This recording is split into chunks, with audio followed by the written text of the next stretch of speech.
こちらお願いいたします。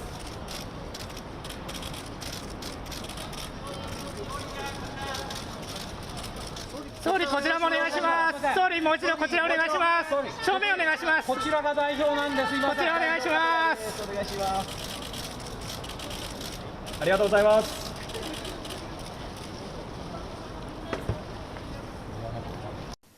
Thank you very much, Prime Minister Abe, for that kind introduction. And thank you for your gracious hospitality to my family.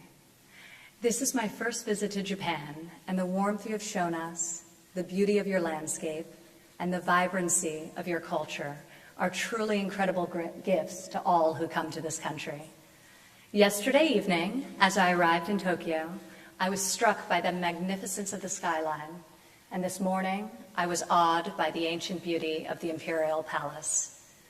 The wonders of this land are a testament to the creativity and the resilience of the Japanese people. It is an honor to join you today at the World Assembly for Women. I'm grateful to be with this exceptional and passionate group of leaders to discuss the economic empowerment of women, to celebrate the progress our societies have made, and to chart a bold course for the future. The economic empowerment of women has been a focus of mine for many years. Ensuring that 50% of our population can fully participate in the workforce is critical to strengthening our communities and growing our prosperity. That is why, after my father's election, I decided to leave my businesses and work in government to advance policies and initiatives that empower women to fully participate in the economy if they so choose.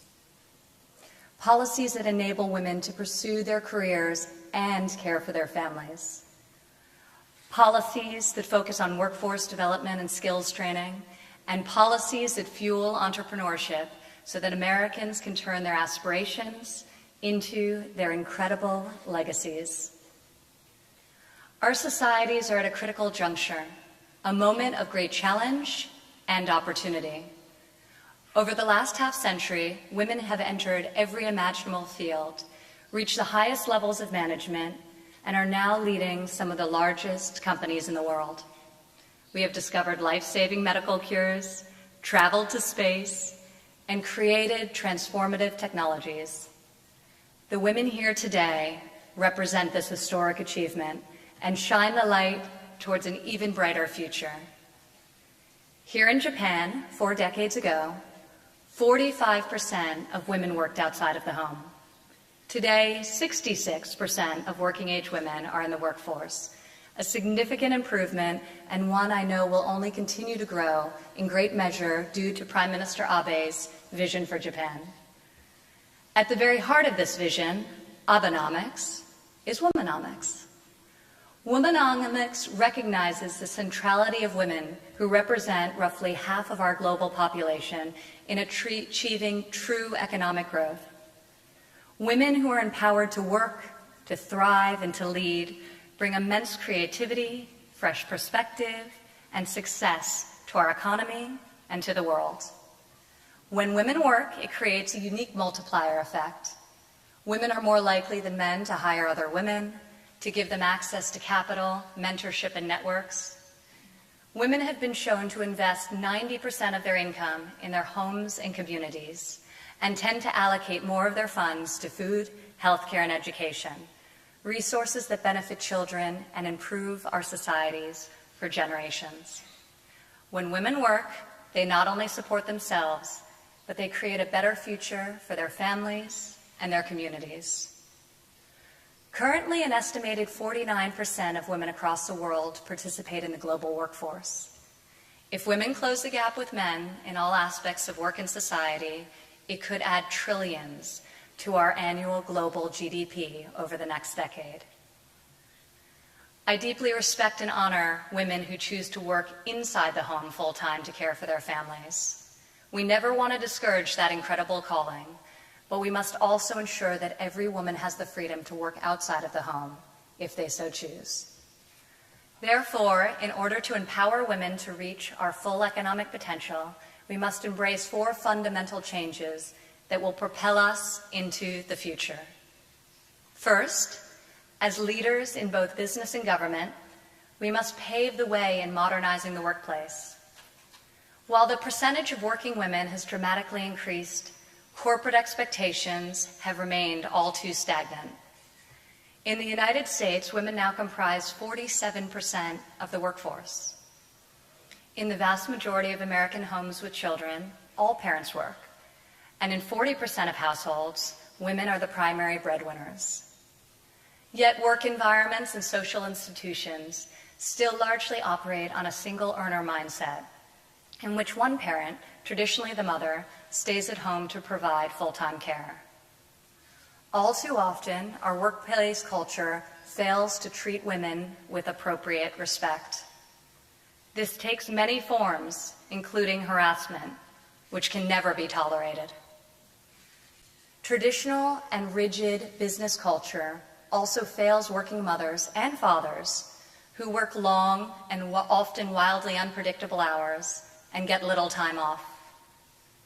Too many mothers dread telling their boss that they must stay at home to take care of a sick child, and many must go back to work just weeks after having a baby because they can't afford not to. Every day, working parents are forced to make hard but unavoidable choices. I joined government informed by my experiences in the private sector, having been both an executive leading an international real estate business and an entrepreneur who built a successful brand in an entirely different industry.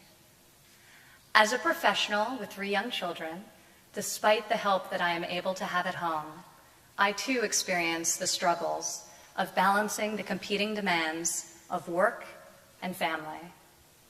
I, however, am far more fortunate than most. Because of the opportunities I've been afforded my whole life, I felt an obligation to seize this moment and join the administration. I saw a chance to help fuel the number of women-owned businesses and grow our economy. I saw a chance to work on behalf of girls in rural communities and inner cities who, by learning to code or studying robotics, could secure good-paying jobs in our modern economy. I saw a chance to go for bat for the woman who faced the choice of staying at home with a sick child or reporting to work at a job that might otherwise fire her. Our workplaces and our public policies must mirror our values, work and family. It is time for our societies to find new and innovative ways to make it easier for women to experience the joy of motherhood without facing major career setbacks. This isn't a woman's issue, it's a family issue. Yet it disproportionately impacts women who are the most likely to leave the workforce or curtail our ambitions because we have no access to affordable care for our children and our adult dependents. Still, in the developed world, we are slowly seeing a movement towards a more equal distribution of responsibility in our homes. Young fathers are increasingly contributing to the housework and helping raise their children. We have an incredible opportunity to adapt our workplaces to this modern reality. Today, we can answer an email in the palm of our hand, take a call almost anywhere around the globe, work flexible hours in the gig economy, and finish our work at home once we put our kids to bed.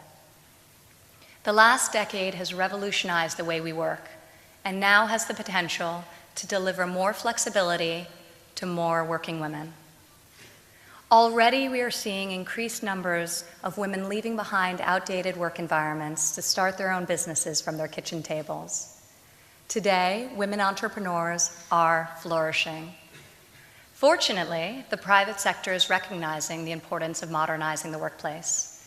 Businesses are instituting policies such as flex time and paid leave, in part to attract and retain female talent. Companies that have women on their boards generate a higher return on equity than those that do not, and outperform in times of crisis or volatility. Integrating and empowering women is not just good corporate policy, it's good business. Second, in addition to changing the corporate culture, we must also advance public policies that address the composition of our modern workforce.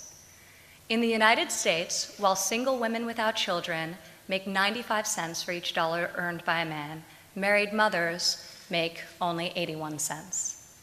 Too many women in the United States are forced to leave the workforce following the birth of a child. We must ensure that federal policies support working mothers and enable them to reach their full potential. This is how we can create an environment where closely bonded families can flourish and our economy can grow at unprecedented levels. This is why in the United States, we are working to pass sweeping and long overdue tax reform that will afford families much needed relief. We seek to simplify the tax code, lower rates, expand the child tax credit, eliminate the marriage penalty, and put more money back in the pockets of hardworking Americans. Our administration is working to address the high cost of childcare in the United States, which currently outstrips housing expenses and state college tuition in much of the country. It simply cannot be too expensive for the modern working family to have children. I applaud Prime Minister Abe for expanding paid family leave here in Japan, an important step in addressing the modern challenge of working families and maintaining women's attachment to the workforce. This year, in the United States, for the first time ever, the President's budget included a proposal to establish a nationwide paid family leave program. We know that this will take time, but we are deeply committed to working with members of Congress on both sides of the aisle to get it done and deliver more pro-family solutions to hardworking Americans. Third, in this age of rapid technology, we must confront the challenges of workforce development. It is critical that as we look towards the future, we don't allow women in the United States and around the world to be left behind by the fourth industrial revolution. A revolution that's integrating robotics, computer programming, artificial intelligence, social media, and cutting-edge technologies into every aspect of society. As technology transforms every industry, we must work to ensure that women have access to the same education and industry opportunities as men. Female participation in STEM fields is moving in the wrong direction. Women today represent only 13% of engineers and 24% of computer science professionals, down from 35% in 1990. We must create equal participation in these traditionally male-dominated sectors of our economy, which are among the fastest growing and most lucrative industries in the world. Over the coming decades, technologies such as automation and robotics will transform the way we work, and we want to make sure that women can lead in the economy of the future. Otherwise, not only will we fail in closing the persistent gender wage gap, we will risk reversing the hard-fought progress we have made to date in this fight. Several months ago, the Trump administration instructed the Department of Education to prioritize STEM education, especially computer science, in our schools. The guidance that we offered directed that these programs be designed with gender and racial diversity in mind. At the direction of the President, I have worked closely with leadership across government agencies to prioritize workforce development and proven on-the-job training programs like apprenticeships so that young women and men have more opportunities to earn while they learn, provide for their families, and master the skills that drive progress in the 21st century. Finally, we must empower women who live in countries that prevent them from leading. Across the world, there are still laws that stop women from fully participating in their nation's economy. In some countries, women are not allowed to own property, travel freely, or work outside of the home without the consent of their husbands. Countries like the United States and Japan cannot be complacent. We must continue to champion reforms in our own countries while also empowering women in restricted economies. That is why this summer at the G20 conference, the United States and Japan were founding members of a bold new initiative with the World Bank, the Women Entrepreneurs Finance Initiative. This facility is the first of its kind to empower women entrepreneurs in developing countries. It will provide access to the capital, networks, and mentorship needed to thrive and will dramatically impact the ecosystem of women's entrepreneurship globally. And we're just getting started. As we gather in Tokyo today, I can't help but think of some of the great women pioneers in this country who have inspired our generation. Women like Yoshiko Shinohara. She survived World War II, started as a secretary, and went on to open a small business in her one-bedroom apartment. Her company grew into a world-renowned business in over a dozen countries. Today, as you all know, Yoshito is Japan's first female self-made billionaire. Now she helps young people afford the education they need to pursue their dreams and contribute to society. Because of pioneers like Yoshito, women in this country and around the world aspire to greater feats, climb to higher positions, and pave new pathways forward. Today, we are redefining success. We're discarding the old formula of the ideal woman, the ideal worker, the ideal mother. We are helping to shape a more realistic and complete picture of what it is to be a woman who thrives and who helps her business, community, and family do the same. The fact is, all women are working women, whether they make the commute each morning or spend the day with their children at home, or some combination of both. Truth be told, on Sunday nights, after a messy and wonderful weekend with my young children, I am far more exhausted than on Friday evenings after a long week of work at the office. Very true. I deeply admire women who choose to work inside the home, raising their families, and respect this decision. Eliminating or easing legal and cultural barriers so that more parents can make the choices that are right for their families is a core mission for our generation. We don't label men working men, and it is my hope that by the time my daughter Arabella grows into a woman, she will not be defined by whether she works inside or outside the home. She will simply be a woman, afforded the same opportunities as her male peers, and equipped with the education and support she needs to fulfill her unique potential.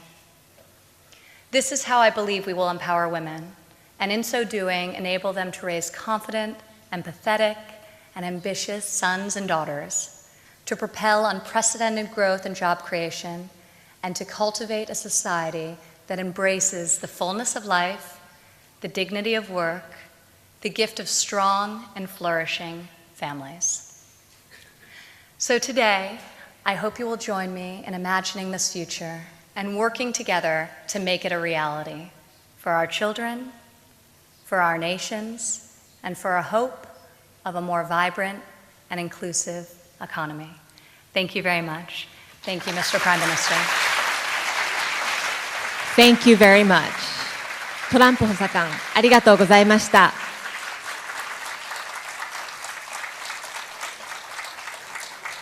ここで安倍総理とイバンカトランプ補佐官